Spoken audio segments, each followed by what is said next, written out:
Good afternoon, fellow shopkeepers and do-it-yourselfers out there in YouTube land. Working on a 2018 GMC Denali with the 6.6 Duramax turbo diesel engine. I'll put some glow plugs in it, and to do that, obviously you got to pull out the fender lining. Let's see. Anyway, there we go. I like that better. And so you got a 9mm screw that goes in the front of, takes a 9mm head, or what would that be, a 9/32, 7mm, or a 9/32 SAE socket to take that screw out, and that's in the front of the trim. It goes in right here, and then right there and right there you got two pan head screws with Torx head. Takes 15. All of those other screws are Torx. These pan head screws with the washer on them are all 15 Torx. There's 14 of them. 14. You know, there's 5, 10, 14 that goes in the fender well to take it out. But your trim piece is pop riveted down here in the bottom, so I just take it and let it dangle like that and get the fender well out. And then I take this and kind of cautiously hook that up there on the fender and let it rest right there. Then it's out of the way, and you don't have to mess with those pop rivets. And but I use a 1/4 inch ratchet with a Torx socket. It's got a 1/4 inch drive socket with a little 15 Torx bit shoved in there, because some, like right in here, you don't have enough room to use a Torx driver, which is a screwdriver with a Torx bit on it. Your wheel's in the way, and I'm going to do this without taking the tire off. I just jacked the vehicle up a little bit to increase this room here so I can get in there and work. Anyway, we'll get some light on the subject. But right down in there is where the glow plugs are at. Okay, got a little light on the subject. You can see right there in the center of the camera, or the center of the screen rather, is one glow plug. And there's the other one. And right there, kind of center, right there's the other one. And the other one's back in here, right there. And I'm using about a 12-inch 3/8 drive extension with a short ratchet and a 1/4 inch, 3/8 to a 1/4 inch reducer with a 5/16 swivel, so I can get in there and because these nuts that hold that wire on there are not real, you know, they're not torqued down to 105 foot-pounds. They're just inch-pounds torque. And we'll crack them loose, and then I'll take the ratchet off and just use my hand to spin those nuts off. And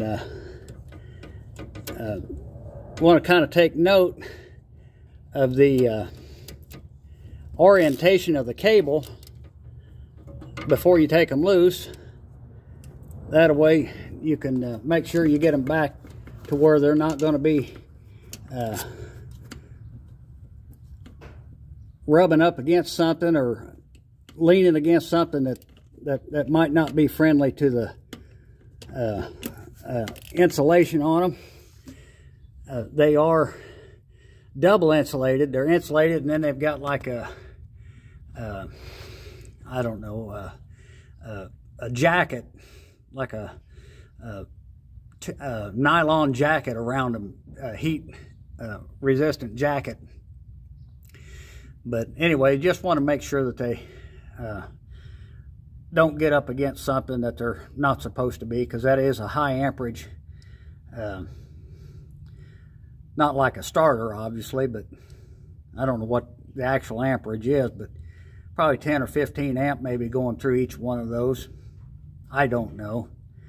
But anyway, we got all 4 of them loose. Now we'll get the nut spun off of them and pull the wire off. I got them 4 harness fasteners off of there. They're 5/16 or 8 millimeter. Set them over here out of the way. Now what I did, this number 3, this third one, so I wouldn't drop the nut, I took a piece of a blue towel and tore out of it and put it in my socket. Took a screwdriver and kind of pushed it down in there, and when I pushed that up on the nut, when it came off of the glow plug, the nut would be stuck to my socket, so it wouldn't fall down in there and get lost. And I had the greatest thing happen to me.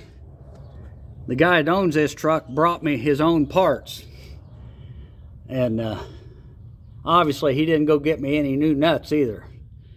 So if those fall, I got to go digging around and try to find them, or dig through my supply to find one.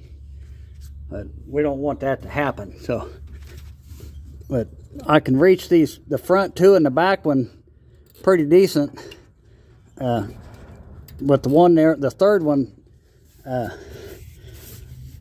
I used that technique with the shop towel, or you can take and pack it with a little bit of grease, and that'll hold the nut, but it just kind of makes a mess, is all. And then I got my same tool, except I put a swivel on it. I lost my little 1/4" drive swivel adapter, so I'm using a 3/8 swivel into my 3/8 to 1/4" reducer into a 1/4" drive 10 millimeter deep well socket, and right up on there and get that one out. I'll let you watch me take that front one out, and then we'll skip to the it ain't all that tight. I think they're only torqued about 82 foot-pounds. That's not right. Somebody will take my word for it and get out their big 2-foot long brand new snap-on foot-pounds torque wrench and snap off a glow plug in the head and want me to pay for it.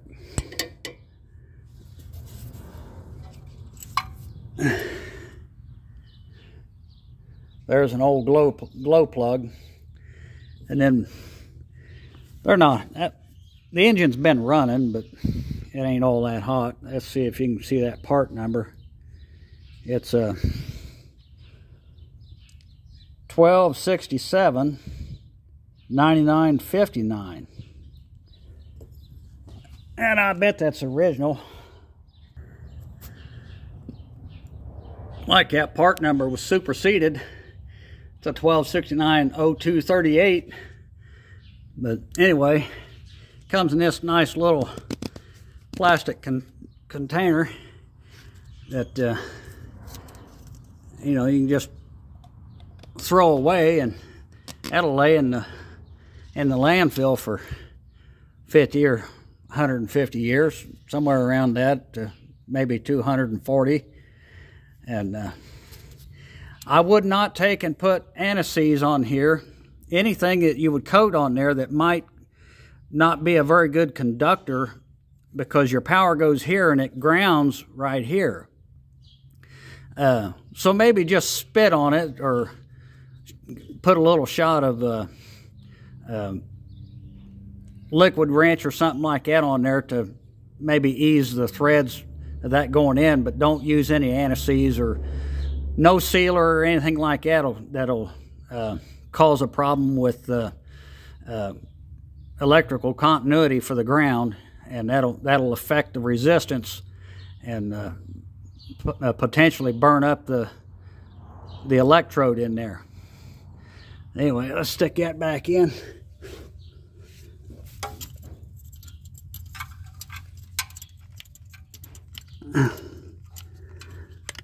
I can't see what I'm doing. Can you? Can you see what I'm doing? I knocked my flashlight down.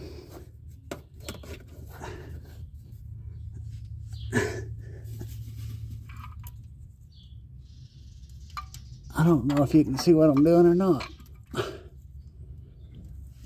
There, I got it in.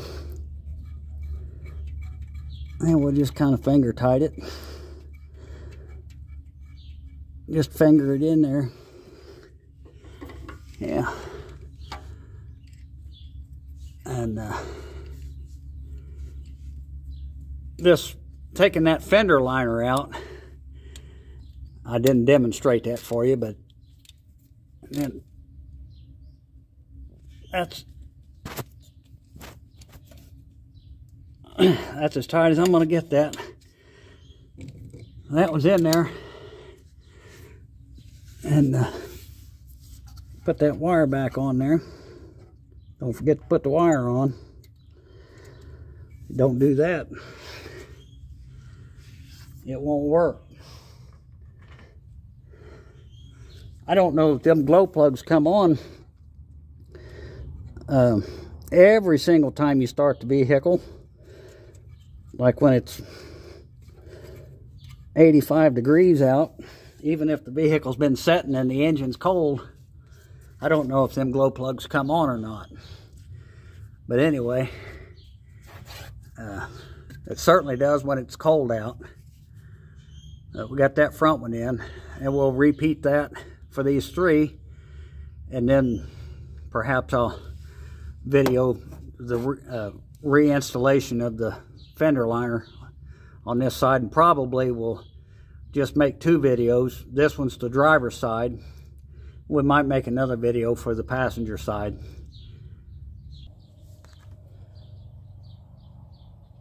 Okay, I'm set up to resistance test. I'm just gonna touch one lead there, like where that thread's on, and the other lead I'm gonna touch to here. And you can watch that meter. I get it goes down to, now daggone it, now the light's gonna go out. And set it over here where I can, 3, 2, 1, 0, almost to a dead short. And we'll take a new one here and check it the same way.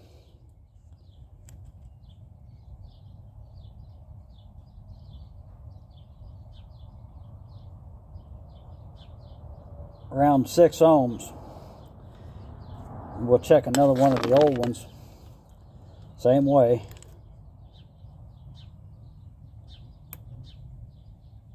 That one tests pretty close to the same as a new one. But these are only, well, the truck's 5 years old, and I think it's only got like 70,000 miles on it, but that one tests pretty close to the same as a new one. And we'll check another one.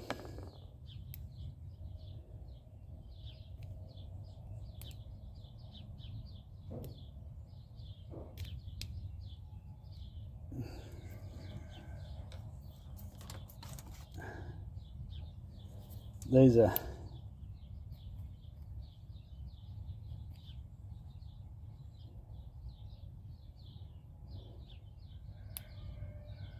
one's about the same. And that one there is open. It's burned up, not even shorted. It's just no good. Anyway, yeah, we got these 4 in there and got the harness connectors back on them, got them tight. Those nuts, you don't crank them down to 64 foot-pounds, just kind of draw them up snug, maybe give them 1/8 of an inch or 1/8 of a turn, and that's about it. And we go ahead and start putting that fender liner in. Okay, got the camera blocked up. Now, my old Filipino first sergeant used to say, you got to clean up all those muds. Get all those muds cleaned up. Some of these vehicles might have a bunch of mud packed up in this wheel well, and that might kind of make some of these screws hard to get to. But anyway, so you get all those muds cleaned off. There's a little peg right there, and it goes, there's a square hole that goes in. And dang it.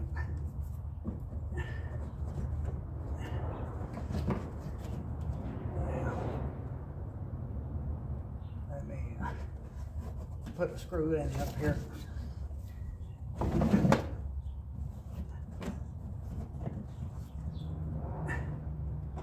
You'd see, get all those muds picked up out of the formation area. I thought that was funny. He didn't talk very good English. That's all right. We knew what he meant.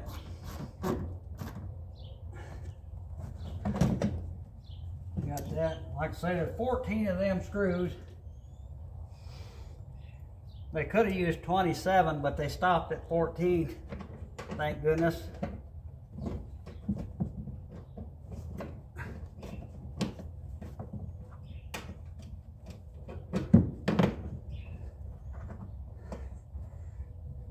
That's not too difficult. Just a bunch of screws. And you know, those probably torque to 72 foot-pounds. Probably have to get a torque amplifier, a multiplier, whatever you call them things. Big cheater pipe to get them screws tight enough. You know, the impact probably won't tighten them up tight enough. I'll probably use a cheater pipe since I'm just using this 1/4-inch drive ratchet. And again, these are just they're 15 millimeter torque, or 15 torques, not 15 millimeters, 15 torques. And let's see,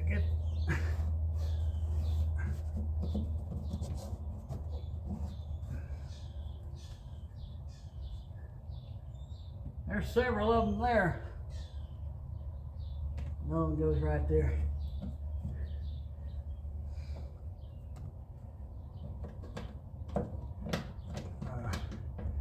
We'll get this.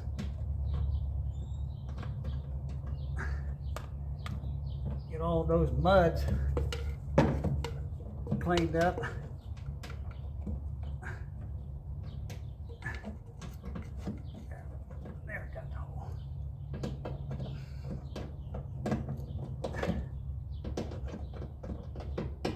It's getting hard on my knees.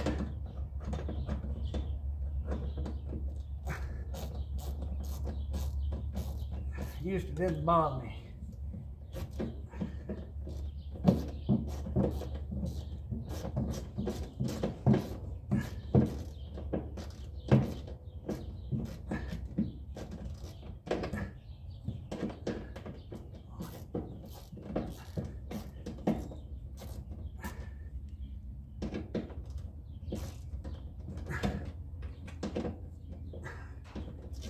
least this thing ain't hard plastic.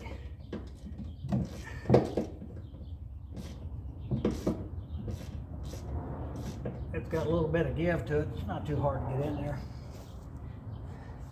Anyway, we go ahead and pull this down. Put it in. There's 1, 2, 3. That one there's broke, stayed in there. 5 or 6 of those. You line them up.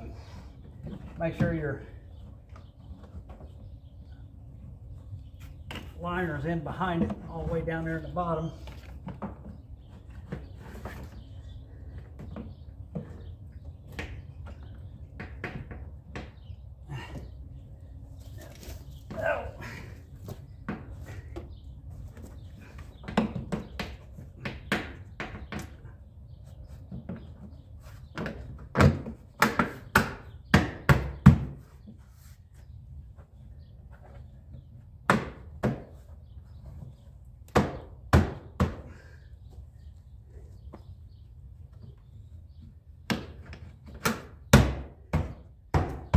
Okay, then we got 3 screws. One of them's a hex head, to 7mm or 9/32, whichever one you want to use. You could use a 18-inch adjustable wrench. Just crank it down to almost full closed.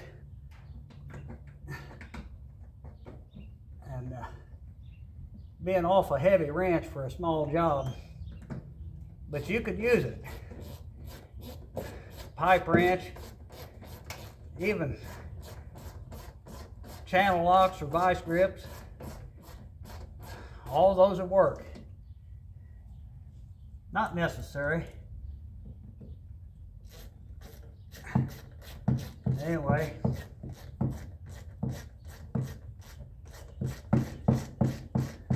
looks like we got about 8 more of those screws goes in there.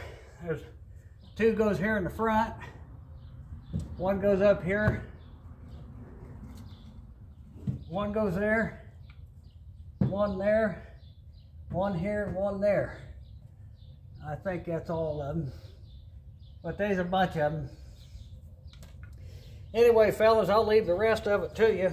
We'll make another video for the right side. That'll be the passenger side for those that don't know the difference between right and left.